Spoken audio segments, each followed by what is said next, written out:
Well, this is Ed Stetzer Live, and I'm glad to say that Ed Stetzer is indeed live and alive, for that matter. So I'm Ed Stetzer, the Dean of the Talbot School of Theology at Biola University. And for those of you who don't know, it's been quite a month. So I will share just a bit of an update before we jump in with our guest, who's Josh Moody, who's just a prince of a guy and a friend of mine. But he knows I'm going to share a little bit of an update at the beginning because some of you follow on social media and you're kind of aware of some of the last month. You may have noticed that we played pre-recorded shows the last couple of weeks because I was hospitalized. I was hospitalized last Saturday too. So long story short, I was up 3 weeks ago. I think it's 3 weeks ago. Time is a little confusing, to be honest. But a few weeks ago, I was actually hiking in Northern California. I was hiking the redwoods up on the 1,000-foot, I'm not at 1,000-foot elevation, but we walked 1,000 foot up and along the edge of mountains where you could see the fall off. And it was mostly fine. And then I was preaching for a guy named Ryan Kwan. He's just a wonderful pastor up in Northern California. It's called Fremont, where every Tesla, I think, is made. But he invited me to preach, and we were there in July 4th weekend. We actually had a great time. We went. They've got these little cruise ships. I mean, they're kind of like, you've seen these things probably before. It's a big old red boat, and they just go out and look at the Golden Gate Bridge and all that. So we went out on it and saw fireworks from the Golden Gate Bridge on July 4th. So super fun, wonderful patriotic moment. So, but when I was preaching for him, I was, he's got multiple services. I was having difficulty to the point, like a stage at most churches sort of has like a steps, but they don't have a railing. And I'm like, I can't get up these steps. And it was very strange. So immediately I got back, the doctor said she wanted to see me. This is the most detail I've given.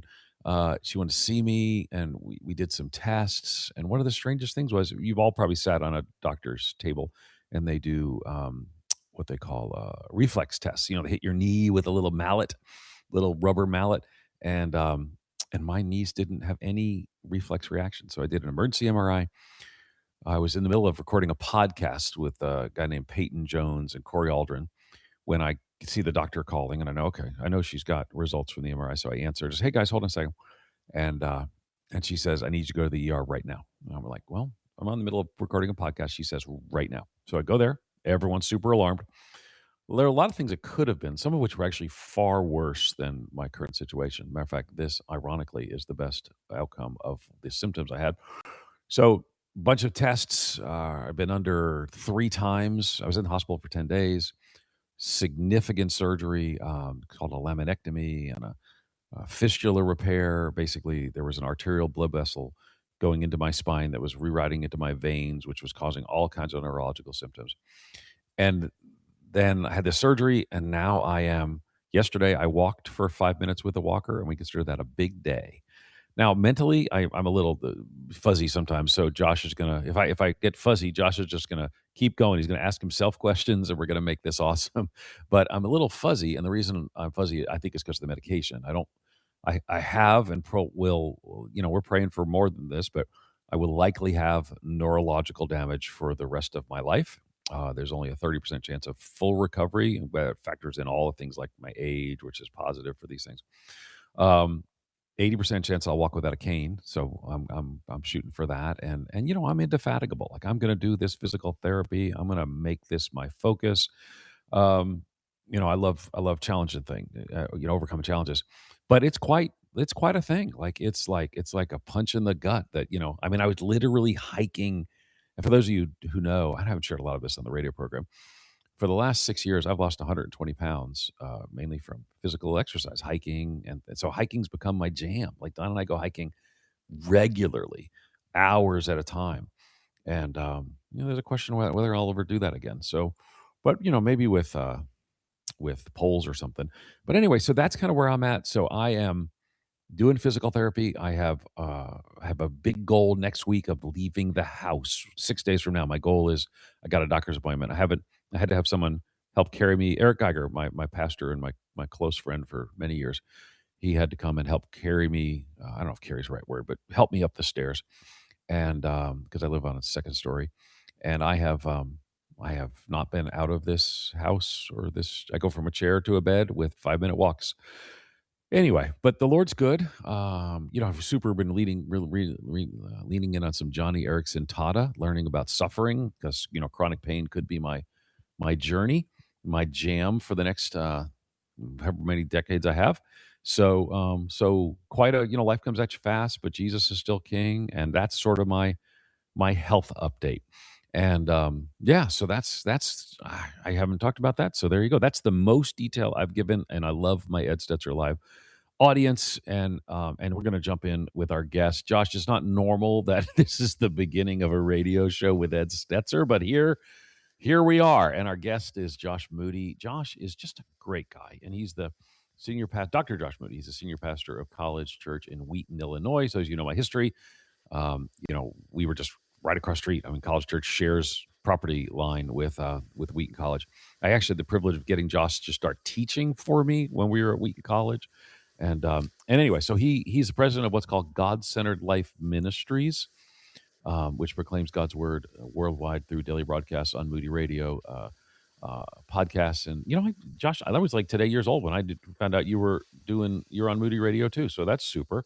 And it's godcenteredlife.org. If you go to Ed Center Live, links to everything. He's the author of many books, including Unframed: Conversations that Take the Gospel Out of the Box, released this month, which is what we're going to talk about. Josh Moody, I miss walking across the street and seeing your church, but I will walk again. Thanks for coming and joining us on the program. Oh, thanks, Ed. It's so good to be here, and wonderful to hear that you are up and about, at least somewhat, and live and alive. We've been praying for you, and I think it's amazing you're doing this show so soon. So congratulations, great attitude. The Lord's with you, and I'm grateful for the chance to chat. And yeah, I enjoyed being across the street with you. It's fun looking out of my office window and seeing the Billy Graham place, and then the other bits of the campus as well. I'm thinking, well, Ed's over there, but of course now you're somewhere else doing God's work, and that's good too. Well, I appreciate it, and it's been interesting, but nevertheless, man, we got good gospel work to do. I don't think that my situation will end any of these things. Both of us are on the reform side of evangelicalism, so we're like, okay, God, what are you doing? You're sovereign. I guess everyone in Christian world should think the most similar things, but blame that on my fuzziness. But I'm just trusting God that He's got a plan. I think Tozer said something about God doesn't usually use a man greatly until He breaks him fully or something. That's totally butchered the quote. But I'm just, Lord, what are you doing, and how can I trust you in the midst of it? And it's interesting how I was reading this. It's just Johnny Erickson Tata book, to Crossway, which is just down the road from where we were in Wheaton. Crossway published it, and it's got Keith and Kristen Getty, help with it. And so it's hymns of suffering, and I've had her on the program. Like, matter of fact, we should add Karen. We should add a link to the wonderful program we had with Johnny Erickson Tata. But it's just like, okay, what's the plan here, Lord, and how can I not waste my suffering? I still remember John Piper writing on I think it was "Don't waste your cancer" or something. So I am not wasting my suffering and really just trusting the Lord in the midst of it and hoping. I mean, walking again seems pretty probable. I have an 80% chance of walking again without a cane, not a majority chance of fully recovering. So it's a minority chance of fully recovering, but I got this goal of doing some moderate hikes, and it gives you something to focus on. Have you found a particular part of the Bible helpful? What have you found most helpful at this point? I have been leaning into some of the Psalms of Lament. I have been doing some of that, and it's interesting. I'm surprised that I'm assuming, as a pastor, we've both been pastor. You are a pastor. I was a pastor for a long time.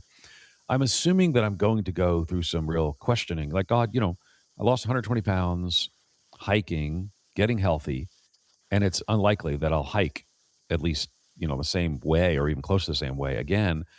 And so I'm assuming that I'm going to have some sort of why, God, but mostly I'm not. Mostly I'm like, I'm still alive. I probably will walk.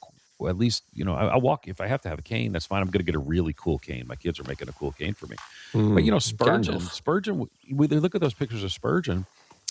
He's got a cane in every picture, and he's younger than you and me. So it's like, it doesn't So I don't know what. So I'm sort of trusting the Lord that when I have doubts about this, which I'm right now just like walking in God's peace. So it's it. But Hmm. again, I read some Psalms of Lament, but a lot of it's just trust in the Lord. I'm actually listening to music more. Part of that is, Mm. if I had a chronic illness like whatever I have, you create a playlist for your therapy. So and you got to have this one song by Rachel Patton, I think it is. This is my fight song, but I've actually kind of built it out, with some. I don't use them when I'm trying to push through the pain, but like, it is well with my soul is just so Hmm. leaning in on some of the old hymns, trusting the Lord in the midst of it. That's been my whatever my lot.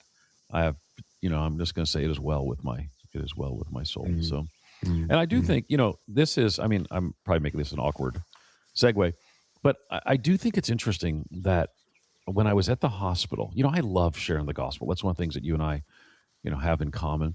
I love sharing the gospel. And what I loved is like how many people at the hospital were super open to gospel conversations. And partly because I mean, I was on the brain and spine floor, which is just, I mean, it's terrible, brother. There are people just struggling in there. Um, but but because I'm 59 years old and I'm in this with everyone else who's in just far worse shape, but they're like, how is a 59-year-old here? Because this is supposed to be really bad. And it just gave me a beautiful opportunity to share the gospel. And in the midst of the pain, I mean, it's there's a lot of pain. Um, just people were like seeing the joy of the Lord, and I probably shared the Mm. gospel more in the last few weeks than I have in, and I'm very committed to sharing the gospel in person once a week with someone outside of my local church setting. That's kind of the thing I've always set to do. And man, the Lord was using it to open the doors. So I do think, again, but Josh's book is called Unframed. I didn't even introduce you yet. No, I did. See, this is You did. mentally where I'm at, but You forgave me. that's the You drug. reminded people I have a doctorate too. That was good. Yeah, And that's true. That's true. Dr. church Moody. and God's Son Life. You did Yeah. it. What's funny is it's not, they tell me it's not, I have neurological symptoms, but my brain wasn't impacted by any of this. So it's more, Yeah. you're on all these painkillers and these muscle relaxers. Anyway, the book is Unframed Conversations That Take the Gospel Out of the Box. Our phone number, love to have you call in, is 877 548 3675. I mean, the book kind of built around the idea that Christianity has been framed, quote unquote, in Mm. modern culture. How can we see it in a new, authentic light? Josh, tell us about it. Yeah, well, I think some of it is acknowledging what the frames are. What I did with this book is I sat down and interviewed a number of people who had deconstructed that phrase that has been used for a while. They looked at their faith and decided, I'm not sure I believe this anymore. So I got on video interviews with some of these people and some who had not deconstructed as well. And I just listened. And what I detected was, just summarily, was there was a pattern, and the pattern seemed to be that what was being rejected was not what I recognize as Christianity. In other words, I think it isn't, the task is not to rebrand Christianity or come up with some clever way of saying the same thing. The task is to say it as it is. And so that's really what the book's trying to both call us to do and also doing. I'll give you what you talked about suffering. One of the people I interviewed, suffering was really the trigger for him to go down the path of not believing. But fascinatingly enough, it wasn't his personal suffering; it was a theory of suffering. In fact, he was, Mm, he was really living in a very nice, lovely, incredible job, great, one of the most beautiful places on earth, all that sort of thing. And when I asked, as I was talking with him, I discovered that his wife was a Christian. And I mm, sort of said to him, well, what does your wife think about where you've landed spiritually? And he said, she thinks I don't understand religion. And I thought, she's absolutely right. I don't think he ever got it. And so in the end, what he was rejecting, I mean, suffering, of course, is, as Ed has already been talking about personally, it's suffering. It's not easy. But for Christianity, suffering is the very heart of our faith. That's why there's a cross on every church. This is our strong point. And really, the task is to present it. We can think of all the different ways it's been framed as a political agenda, as a around all the kind of LGBTQ plus agenda, and it's been framed as a sort of power move, and come back to who Jesus is himself, and that's what I'm trying to do, and love to talk to people about it. Good. We're going to turn our conversation and take calls for Josh as well. 877-548-3675 is our number. The book is Unframed, Conversations That Take the Gospel Out of the Box. Listen to how my brain is working right now. Unframed, Conversations That Take the Gospel Out of the Box. 877-548-3675. Let's talk with Josh about, what are some challenges here? How do we share the faith and the truth in the midst of this? Stay with us.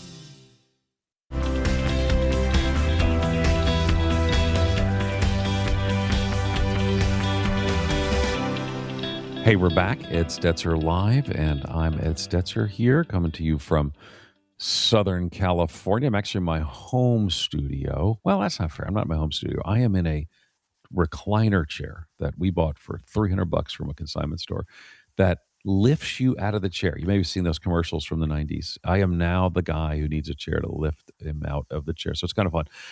Tom in Chattanooga, freaking friend of the show. Thanks for calling and asking if you could send a card or a note. Always happy to receive that. So our producer will jump on and tell you. I'm getting mail at Biola University. They're bringing over stuff. So happy to have a kind note. Thank you for that. Let's take some calls. I think Josh, I think the theme of your book is really going to resonate with people. Like, how do we encounter the authentic Jesus? And really the theme is clearly, the title gives it away. How do we take the gospel out of the box, put it into real life, make it accessible to people, and more. I love that you care about these things. And I know you care about these things. It's great. It's not just some random thought that you're having. Let's go to Raj, another friend of the show. Let's go to Raj in Oklahoma. Raj, you're live on the air. Go right ahead, sir. Dr. Stetzer, real quick, we as your radio family want you to know that we are with you every step of the way through your recovery. You were open with us to share with the loss of your father, and now with this setback. You know what? The setback is a setup for you to just come out through this like nobody's business. So we as the radio family want you to know that we are praying for you. And just as a physician, just one bit of advice, don't push yourself too hard, because we as overthinkers, we want to do everything. We don't want to ask for help, so we can do it. We can get up out of the floor. We can do whatever. Just let your body heal. And hey, brother, I receive it. I receive it. So I got my neurosurgeon said to me that I am too ambitious. So I was like, okay. I mean, just so you know, I'm trying to get their estimate is 3 months in a walker, and then maybe a year in a cane, with hope that I'll be able to not have the cane. But I have a fun fact for you, Raj. Since you're my friend of the show, you're right. My dad, this has been a tough 2 years. My dad died relatively recently, I guess a year ago. But my brother, who's a wonderful guy, he's a judge in North Carolina. He sent me my dad's sneakers because my dad would be calling every day and telling me to keep up that physical therapy, which is not easy. But he sent me his sneakers, and so I'm actually not at the place where I'm wearing shoes right now. I'm walking around barefoot, but I'm going to wear my dad's sneakers, and I'm going to put these two tragedies together and see God glorified in the midst of both of them. So, Raj, you're awesome. Go ahead and go on to your question for Josh. Great. My question is, how do we reconcile the church, which is comprised of broken humans, with Scripture? In other words, we have the Bible as Scripture, as a map, as a GPS. The problem we have is that there's no action. Sometimes we don't do what we're supposed to do. And there was a quote, if we find a perfect church, don't join it because we'll spoil it. Yep. And so I guess it's not really so much a church problem, but a human problem. Mm-hmm. How do we kind of reconcile that? Yeah, no, Josh, I wonder too. I mean, you said you thank you, Rush, for the call. Oh, matter of fact, look, if you'll stay on the line too, we're going to give you a copy of Unframed: Conversations That Take the Gospel Out of the Box. So I think that's one of the things that people discount the gospel over. So How do you walk through that? How do you respond to that? Yeah, thank you so much, Raj. I think that's a great question. And as someone who has been a pastor for a long time now, it's something I certainly recognize, that churches are not perfect. I love that quotation. If you find a perfect church, don't join it. I think I'd say a couple of things. I think, first of all, there's a difference between a true church that is made up of sinners and broken, and a false church. So not everything that says church on the tin, on the outside, actually is proclaiming the gospel, actually is teaching the Bible. And so sometimes I think we need to distinguish between someone who spent their life going to a church that really isn't what I recognize as biblical Christianity, and say, look, I'm so sorry you've experienced that. That's not the Jesus of the Bible. Let me introduce you to Jesus. Let's look at the scriptures together. So I think that is an important part of it. On the other hand, and which I think is the heart of your question, you go to a church that loves Jesus and preaches the Bible, it's made up of sinners. And indeed, when we read the New Testament, we find exactly the same dynamic. I mean, one way of looking at the New Testament letters is none of them would exist if they weren't addressing some problem or other in terms of the church. I think of Paul saying that we have this treasure in jars of clay. As long as we are real, authentic, the first book I wrote was called Authentic Spirituality. I think it's key. As long as we are real, authentic, we're broken people. We're beggars who found bread, who are there to show someone else how to find bread. Then the very fact that we are sinners in need of grace points to the grace that we've received. And so I think those are two aspects of it: distinguishing true from false, and then being authentic with the work of grace, the grace of God in our lives, and not hypocritically, pharisaically pretending that we're just in a moral improvement project. Having said that, I also think it's important when churches do mess up, when individuals do mess up, we move on the path to increasing godliness and Christ-likeness. And so we're a hospital for sinners. Yes, we're also a training school for disciples. And I think that's intrinsically attractive as well. Come along. At our church, we talk about we're here to help people discover Jesus, grow in their faith, and impact the world. So discover Jesus, the true grace of God. Now let's grow together. And as broken peoples who are growing, we'll have an impact on the world. So I think those three trajectories tend to address the issue. No, it's good, and I think when you think about communicating the gospel, this is an area where people will immediately go to, but again, even in Roger's question, they don't acknowledge that they're I've met the problem in the world and I am the problem in the world. It is also us that are broken and make the challenges real and evident. All right, let's go to hey, not far from you. Let's go to Joe in Naperville. Joe, you're live on the air. Go right ahead. Hi there, Ed. Hey, how you doing? Hey, thanks for sharing your journey, and you've done great work over the years, and I love hearing hearing your show, and so thanks for you having Josh in today. Hey, Josh, I do listen to your show, God Center Life. I listen to it often, and honestly, I love what you're doing there, and you got solid teaching, and so thanks for that encouragement. My question, now I'm at a stage in life here where I'm getting retired in a few years with teaching, and I do want to get into ministry. I'm looking at the discipleship courses through Moody, but anyways, I want to use creativity that God has given me. So my question is, I do. All right, so sorry, I'm a little bit excited about this, but I do love being creative and sharing the gospel. So I just want to ask you, Josh, I just want to ask you, what are some tools do you think I should really be working with today in today's culture? Like, if I want to be effective, I want to be out there and share the, just show people that serving Jesus is honestly a joyful thing.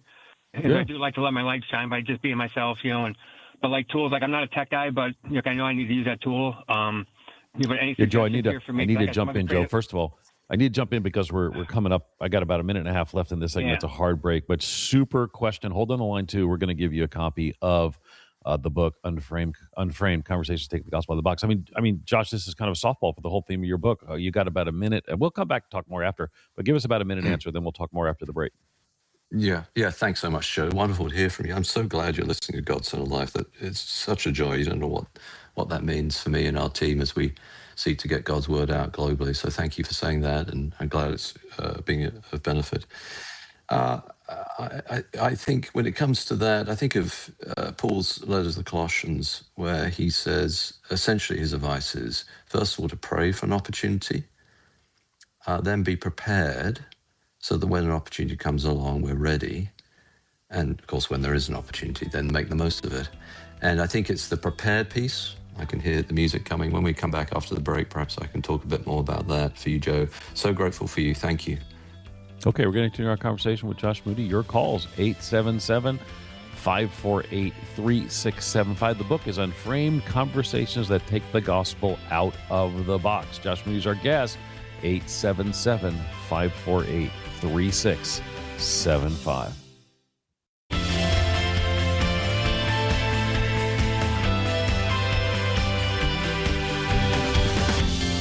Hi, we're back. Ed Stetzer live, feeling really good. Josh, I really wanted to do this show. My wife was like, you don't need to do this show. I'm like, this is the first thing I've done publicly. And here's the win. No video, because right now you don't want to look at me. But all right, so I didn't give bits of health-related questions, but the condition is that I had is a rare spinal condition called spinal dural arteriovenosis. No, I'm saying it wrong. Arteriovenous fistula, and basically it's it's this rare abnormal connection between an artery and a vein, and that puts pressure on the spine, so it has all kinds of neurological problems, like difficult walking, that kind of stuff. But hopefully, we're praying for most of that to resolve, and that's kind of what we're working towards. So yeah, we'll see. But we're trusting the Lord in the midst of it. So, all right, back to our conversation with Josh Moody.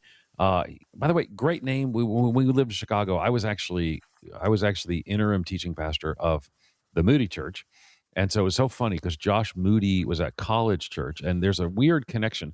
When I was at the Moody Church, people would, because I was living in Wheaton, right by. I'm walking distance of College Church, but actually. Fun fact that most people don't know. For 2 years, the president of Wheaton College was the pastor of the Moody Church. It only lasted a couple of years because it wasn't really a sustainable thing. I was there for 4 years. So I was the pastor of the Moody Church for longer than 4 of the actual pastors of the Moody Church. Everyone knows the famous one, Harry Ironside or Erwin Lutzer or Warren Wiersbe.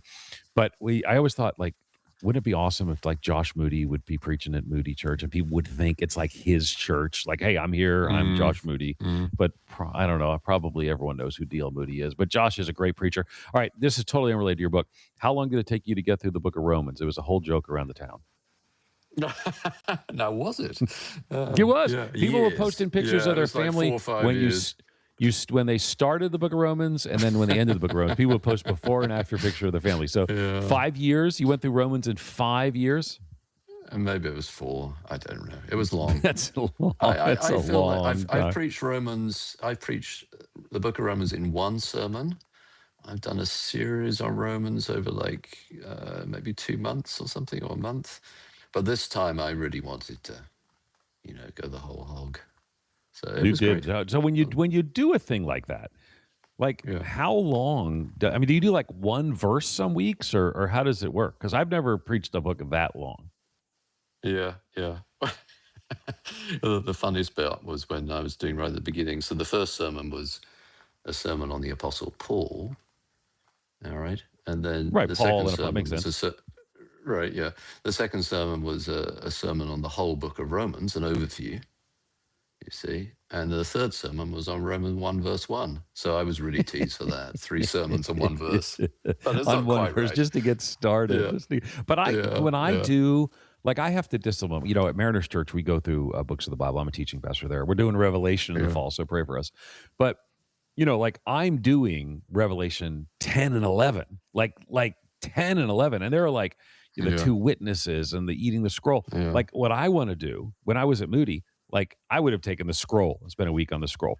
But what's interesting is for me, this is, Mariners goes through books. We're right now in Book of Numbers. We go through a little faster, but it kind of Yeah. forces me to say, so here's the theme of these chapters, but I prefer looking line by line, word by word. It's Well, interesting. yeah.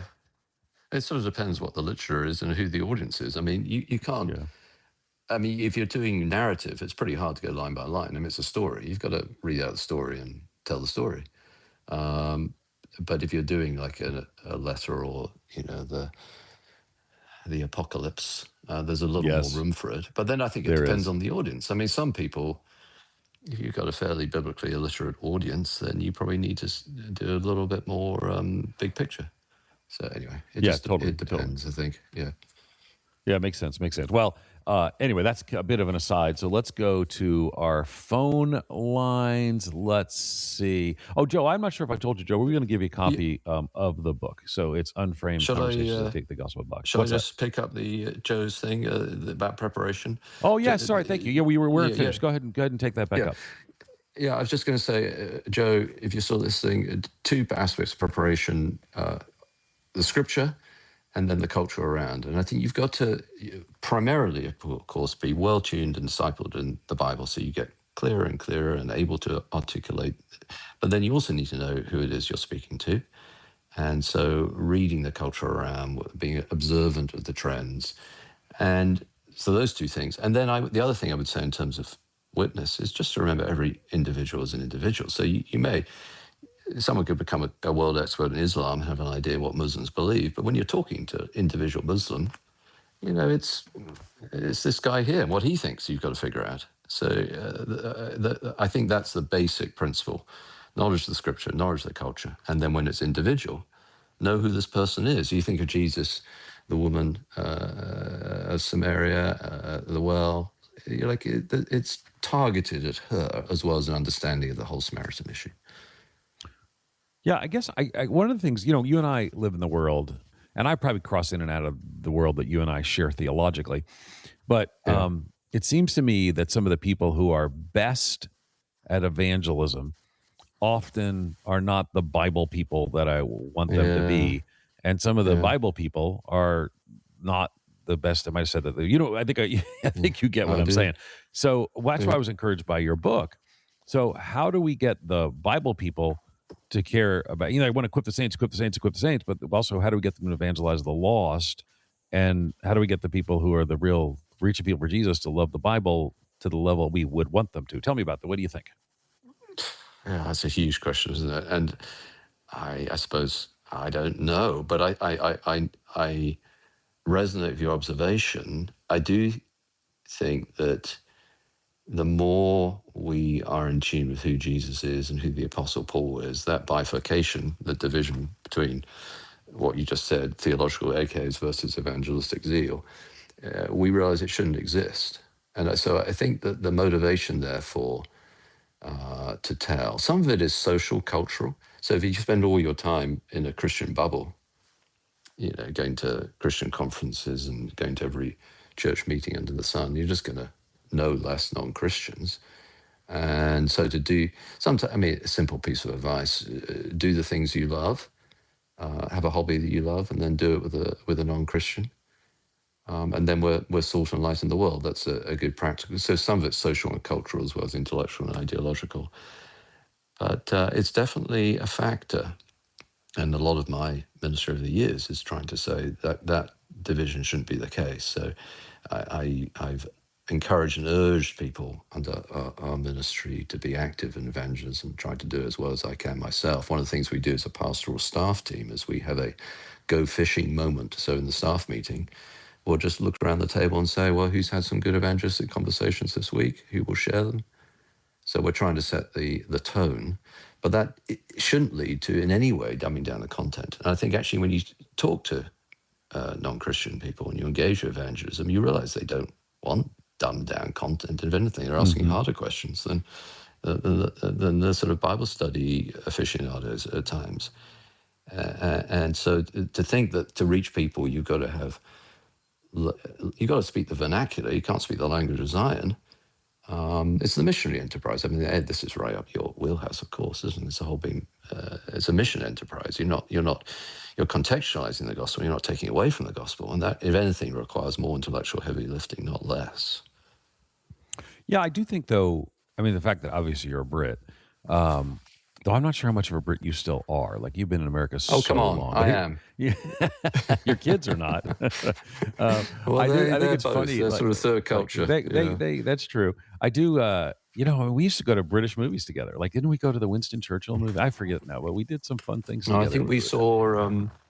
Was it 1914 or Dunkirk? Dunkirk. That's right. What a great movie. Speaking of Christopher Nolan, all over the news. But that's right. We went to see that. And but I do think that. I mean, I think of people like Rico Tice and Christianity Explored, and even. Well, he's just very gifted, isn't he? That's a factor too.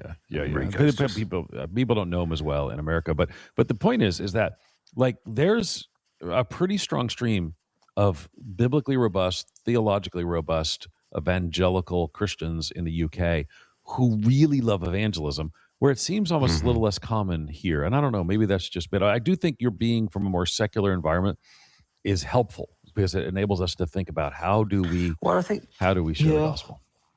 Well, I think there's an understandable fear. I mean, one way of analyzing heresy is that a significant portion of heresy in church history and contemporaneously has come from an unmoored desire to do evangelism. So you've got to reach these people. So then you change the message, and then before long you've got heresy. So there's an understandable fear, which is why I say it actually takes more cognitive work to do it right. I like that. And that's why I'm really excited about the book. Just to remind everybody, the book is Unframed: Conversations that Take the Gospel Out of the Box, which is funny. You have to sort of know, like you'd expect a evangelism. I literally think there's a book called Evangelism Outside the Box. Actually, there is. It's written by a guy who's across the street from you, Rick Richardson, at the Billy Graham Center. Wheaton College Billy Graham Center. I didn't know that. But, there we go. Yeah, how funny. But I would say that, a lot of that, you kind of, when you hear Evangelism Outside the Box and you realize that Josh Moody is a verse-by-verse expositor in a kind of reformed, traditional, I preach at the church, it's more of a traditional church. I think you might say it's blended, but from the world I live in, it's more traditional.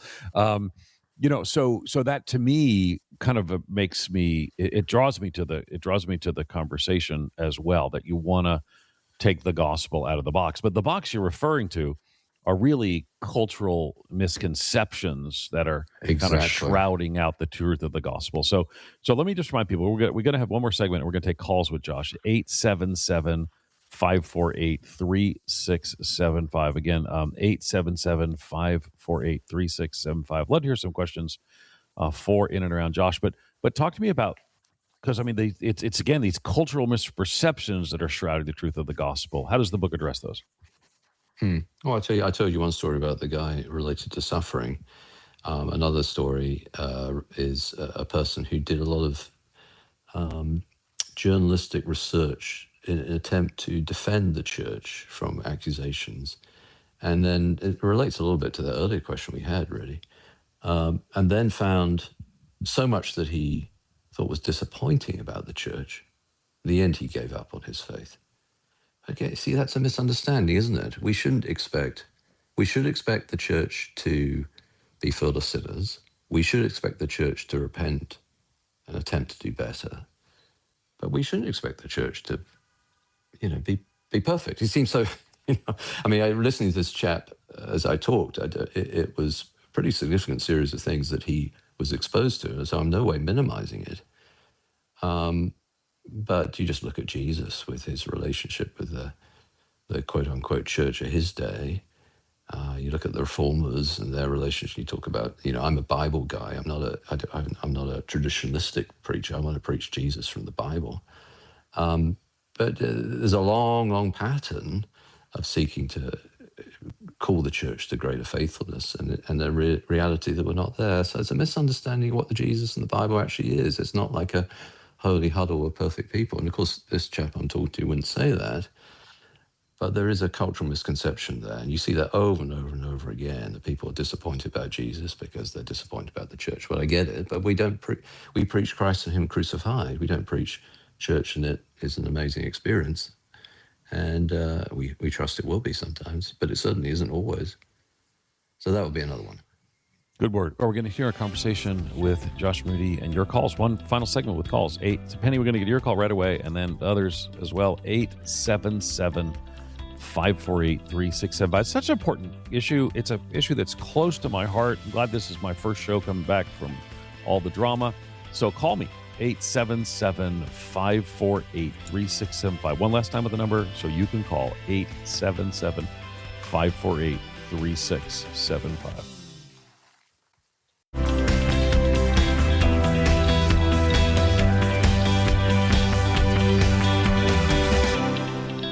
All right, I'm hoping you call, and we got a few minutes left. 877-548-3675. Talking to Josh Moody about his new book, Unframed: Conversations that Take the Gospel Out of the Box. All right, so let's go to Penny. She's down there in Alabama. Penny, you're live on the air. Go right ahead. Yes, Ed, I'm praying for your recovery. Thank you. And Josh, I wondered if you found those that have lost their faith have lost their joy, because Psalm 16:11 says, "In thy presence is fullness of joy." It's a super question, because Josh talked to some folks who had that's kind of some of the genesis of where this conversation came from. So, Penny, if you hold on the line too, we're going to give you a copy of his book, Unframed: Conversations That Take the Gospel Out of the Box. Josh, what do you think? I think it's a great question. I agree with you. Yeah, thanks so much. I would say, it's so hard, and the Lord knows the heart, and it's not for us to determine exactly whether someone is in or outside the kingdom. Then we can determine the criteria, but we can't determine the work of God's grace received through faith is only known to Him, and He knows the heart. But as I listened to folk, I increasingly began to think and feel that some of these people had not really ever met Him. Sometimes people will talk about an experience they had. You may have heard that. I had a conversion experience. Well, that's not the same as meeting Him. And I think one of the hallmarks of a genuine Christian is they've met a person. It's not a philosophy. It's not just an emotional experience, or even a quote unquote spiritual experience, something abstract and vague. It's an encounter with a person. And I agree, in His presence, there's fullness of joy. And of course, we don't, we each of us have different temperaments, and there's circumstances we go through when that can challenge that emotive range. But I feel as if those I've talked to, at least, you wonder whether they really met Him rather than having a religious experience or a cultural experience. And there's a big difference between the two. Whereas when you speak to someone who's a real Christian, right at the top of what they'll talk about when they talk about their Christianity isn't quote unquote Christianity, like it's a theory or a set of moral values or a cultural phenomenon. It's Him, it's the Lord Himself. And so I think that's the distinction. Yeah, makes good sense. I keep saying, if I haven't said this already, so let me say, I'm going to give you a copy of Unframed: Conversations That Take the Gospel Out of the Box. I do think I said that already, but I'm going to say it again. Doesn't hurt to say it more. It's a great book. You should order it. It's available where all the great books are sold. Okay, you kind of go across the gamut of ancient truths and kind of modern research to help us guide through some of the questions of suffering, science, and spirituality. Unpack those for us. Yeah, so I go through some of the classic apologetic stuff related to the authority of Scripture, and the interesting thing there that I think, and you'll find the details in the book, but the interesting thing there that I think is really good to get our minds around is someone perhaps on social media or some other thing will talk about this, that, and the other, very intelligent, learned person who's rejected the Bible for various complicated reasons. You think, well, if you're really intellectually credible, then you can no longer accept this. But then you find there are friends of ours who are at a very high level of intellectual capacity who are accepting the Scriptures. And I think that itself is worth bringing out. And then I engage with some of the contemporary, you think about the person who wrote The Office. You ever seen that show that was first a British show and then went for years and years in America to The Office, and his discussion of why he rejected atheism. So there's an engagement also with why he rejected Christianity and became an atheist. There's an engagement, which again was really cultural, sort of phenomena rather than a personal engagement. So there's both, I think, an importance to get to the deep roots, but also the contemporary engagement. And yeah, you'll certainly find that in the book. I love that. I love that. And by the way, nobody cares about the British version of The Office. We just don't publicly say that. No. It's much better. Ricky Gervais that was his name, wasn't it? I think that was the guy's name. Yeah, So, Ricky Gervais, something like that. Yeah. His first name's easier to pronounce than his second name. That's true. So what do you think are the big cultural misperceptions that are shrouding the truth of the gospel? Mm-hmm. I think that it is and that some of this, there are debates within Christianity itself. And so without going down rabbit trails, as soon as I elevate them, you can see how the conversation go. But nonetheless, it's out there. I should tell you we've got about a minute left, brother. So go right ahead. Okay. Yeah. Well, all the different cultural things that people, you're anti this, you're anti that, you're against that. And of course, Christians do stand up, and rightly should stand up for moral matters in society. Absolutely. We're salt and light. But we're not, Christianity isn't just a set of Pharisaic commitments to moral matters. It's in the end a rescue mission. And that's what this book is seeking to advocate for. Jesus, Son of God, creation, sin, the cross, the cost, the way, unframing the gospel. And I'm so grateful, Ed, for you having me on your program, especially as you just come out of significant health thing. I just think it's a real privilege. I'm grateful, and I hope it will be helpful for the church. And I'm grateful to be with you. Thank you, brother. Appreciate you. And it's a joy to have you as a friend, as my first guest. Again, the book's Unframed, Conversations that Take the Gospel Out of the Box. Thanks to our team, Karen, Merle, Lisa, whoever was manning the phones today. I don't have it on the list, but thanks to everyone. And remember, you can listen to this program at edstetzerlive.com. All the links are there as well. Thanks for listening to Ed Stetzer Live.